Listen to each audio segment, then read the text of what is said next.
Cina ungkap Australia di balik pemberontakan Papua KKB. Kekejaman kelompok kriminal bersenjata, KKB, Papua yang terus melakukan teror di bumi cendrawasih Indonesia, rupanya sudah sejak lama menarik perhatian Cina. Media Cina bahkan tak sungkan untuk membongkar dalang di balik KKB Papua yang terus berulah di Indonesia. Terbaru, bahkan seorang tukang ojek menjadi korban kebrutalan KKB Papua. Tak hanya menyerang aparat keamanan TNI Polri, KKB Papua rupanya juga tak segan mengeksekusi warga sipil. Ialah Samsu 1, seorang warga yang meninggal dunia di tangan eksekutor KKB Papua. Dikutip dari Antara, Samsu 1 merupakan korban aksi penembakan KKB Papua di Kampung Kibogolome Distrik Ilaga, Kabupaten Puncak, Papua. Meski sudah sejak lama meneror warga Papua, KKB hingga kini belum bisa diberantas aparat Indonesia. Media negeri Tiongkok sudah sejak lama membaca akal bulus Australia yang disebutnya sengaja ganggu keamanan Indonesia.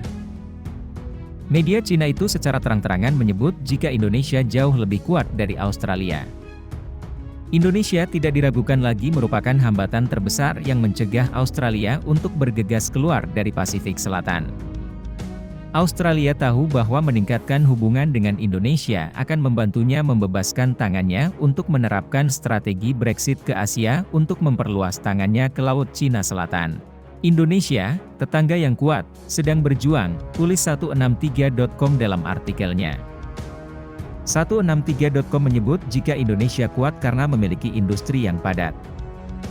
Indonesia yang memiliki industri manufaktur yang kuat dapat memasuki pasar Australia yang luas, dan Australia yang memiliki sistem industri yang lemah juga dapat mengimpor produk industri dengan harga murah untuk memenuhi permintaan pasar, yang merupakan tipikal win-win solution, lanjut media Cina tersebut. Tak hanya itu, media Cina tersebut juga menuding jika Australia ada di balik layar KKB Papua yang selama ini kerap berulah di bumi cendrawasih.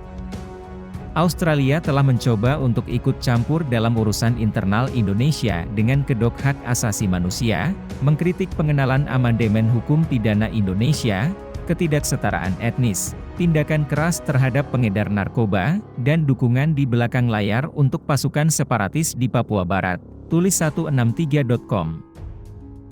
Australia telah menarik Jepang, Amerika Serikat dan India untuk mencoba membentuk aliansi militer, yang telah mengganggu Indonesia yang menganut kebijakan non-blok. Sementara Australia tidak pernah menyerah memecah dan memecah Indonesia sejak berdirinya, yang telah menyentuh garis bawah negara multi-etnis, lanjut 163.com. Media Cina tersebut juga menyebut jika Australia selama ini menipu Indonesia. Tidak sulit untuk menemukan bahwa dalam hubungan bilateral antara Indonesia dan Australia, Australia selalu yang pertama menahan diri dari seni bela diri, dan menipu dan menyerang Indonesia. Dan Indonesia tampaknya menghargai perdamaian, dan serangan baliknya terhadap Australia selalu tepat sasaran. Kenapa ini? Selain agresi tajam Australia, situasi Australia yang kurang menguntungkan dalam hubungan keamanan asimetris antara kedua negara juga merupakan alasan penting. Alasan mengapa Australia mengincar Indonesia di mana-mana adalah karena kurangnya kepercayaan dan ketakutan terhadap Indonesia dalam hal keamanan, tulis 163.com. Australia juga disebut jika suatu saat diserang oleh Indonesia.